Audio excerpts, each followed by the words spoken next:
নবযুগ প্রারম্ভ হওয়ার পর ভবিষ্যৎ প্রজন্মের নৈতিক বোধ ও জ্ঞানমার্গ বিস্তৃতির জন্য প্রজাপতি ব্রহ্মা সৃষ্টি করলেন 4 বেদ। নবসৃষ্টির পর ক্লান্ত ব্রহ্মা যখন নিদ্রাচ্ছন্ন হলেন, এমন মুহূর্তে ব্রহ্মার নাসিকা থেকে উদ্ভূত হল দুষ্ট দৈত্যরাজ হায়াগ্রীব এবং ব্রহ্মার নিকট হতে সে 4 বেদ হরণ করল।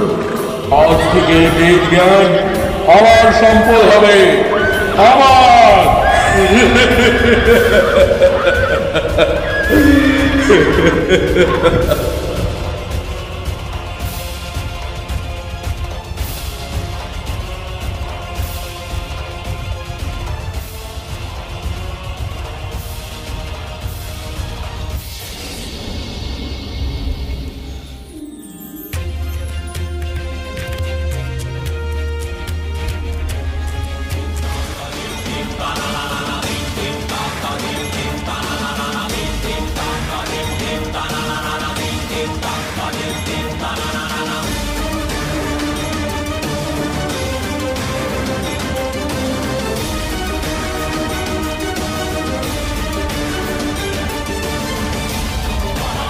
অনর্থ প্রভু, অনর্থ। দৈত্যরাজ হায়াগ্রীব আমার নিদ্রারত অবস্থায় 4 বেদ হরণ করে নিয়ে গেছে প্রভু। আপনি রক্ষা করুন বেদকে ওই অসুরের হাত থেকে।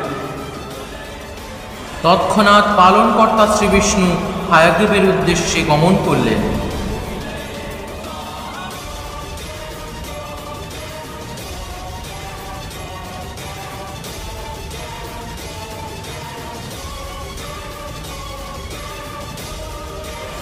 দুষ্ট হায়াগ্রীব, তুমি বেদ হরণ করে মহাপাপ করেছ। যদি নিজের প্রাণ তোমার প্রিয় হয়ে থাকে তবে বেদ আমায় অর্পণ করো। নারায়ণ, যদি বেদ পেতেই হয় যুদ্ধ করো। যদি আমায় যুদ্ধে পরাজিত করতে পারো আমি অবশ্যই বেদ ফিরিয়ে দেব। এরপর হায়াগ্রীবের সঙ্গে প্রভু নারায়ণের ভীষণ যুদ্ধ শুরু হল। নারায়ণ বাণ প্রয়োগ করলেন, কিন্তু হায়াগ্রীবের কিছুই হল না।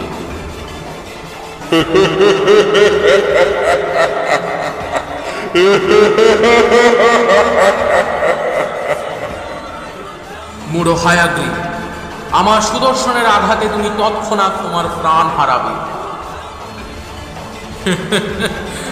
আমাকে সুদর্শন তো ছাড়, এ ব্রহ্মাণ্ডের কেউই পরাস্ত করতে সক্ষম নয়। আমি অভেদ্য, আমি অজেয়।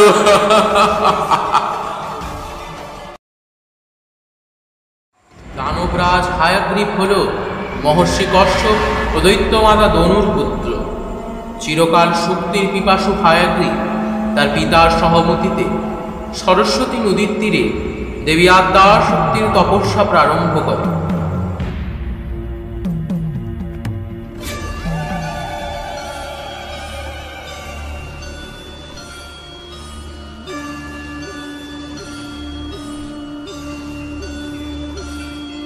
তার তপস্যায় সন্তুষ্ট হয়ে মাতা আদি শক্তি প্রকট হলেন।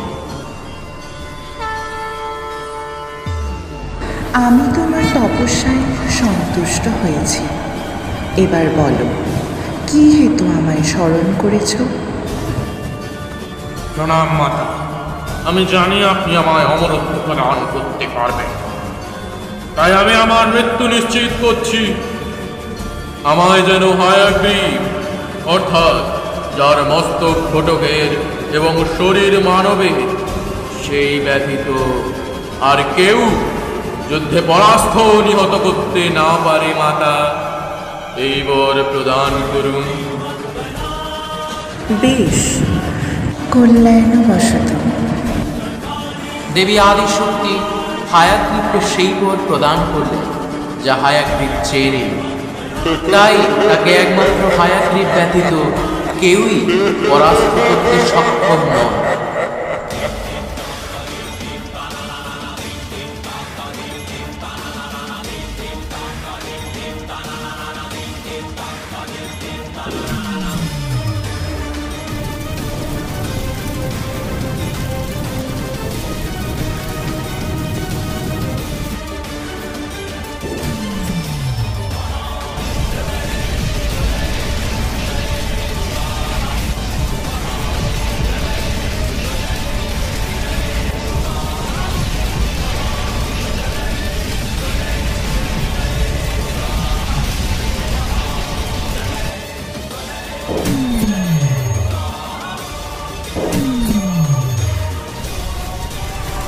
ভীষণ যুদ্ধের পর নারায়ণ ও হায়াগ্রী উভয়ই যুদ্ধক্লান্ত হয়ে গেলেন। তাই উভয়ই ঘোষণা করলেন কিছু মুহূর্তের যুদ্ধবিরতি। সেই সময় নারায়ণ তার যোগনিদ্রায় মগ্ন হয়ে গেলেন। যুদ্ধক্লান্ত নারায়ণ তার ধনুকের ছিলার উপরেই মস্তক রেখে যোগনিদ্রায় মগ্ন হয়ে গিয়েছিলেন। কেউই তার যোগনিদ্রা ভঙ্গ করতে পারছিল না। তাই ব্রহ্মা সৃষ্টি করলেন ভ্রামরী নামক এক পতঙ্গে, যে গিয়ে নারায়ণের ধনুকের টঙ্কার কেটে দিল এবং বৃহৎ ধনুষ্টঙ্কার ধ্বনি হল এবং ধনুকের সেই প্রত্যঞ্চা নারায়ণের মস্তক ছিন্ন করল। এমন যুদ্ধঘোর অবস্থায় ভয়াকীর্ণ দেবগণ ব্রহ্মার শরণাপন্ন হলেন। তখন ব্রহ্মা এক ঘটকের মস্তক শ্রীহরির শরীরের সঙ্গে যুক্ত করে দিলেন। এহেন পূর্ণ হল আত্মাশক্তির সেই বরদান। শ্রীহরি ধারণ করে হায়াগ্রীব অবতার। প্রত্যক্ষ করো হায়াগ্রীব, প্রত্যক্ষ করো। তোমার বর অনুযায়ী আমি তোমার কাল। আজ তোমার সম্মুখে আমি কাল হয়ে দাঁড়িয়েছি হায়াগ্রীব। এখনো সময় আছে, বেদ আমাকে অর্পণ করো। না, এ কিছুতেই হতে পারে না। এ জগতে আমি একাই হায়াগ্রীব, আর কোনো হায়াগ্রীবের অস্তিত্ব নেই, আর আমি অস্তিত্ব থাকতেও দেব না।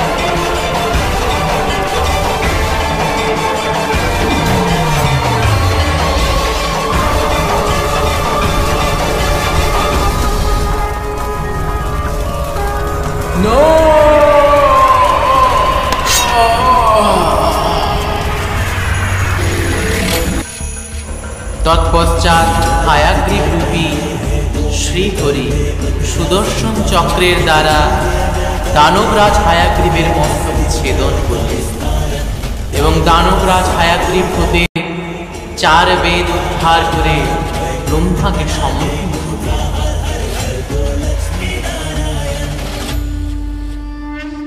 জয় শ্রী হায়াগ্রীব, শ্রীহরির জয়।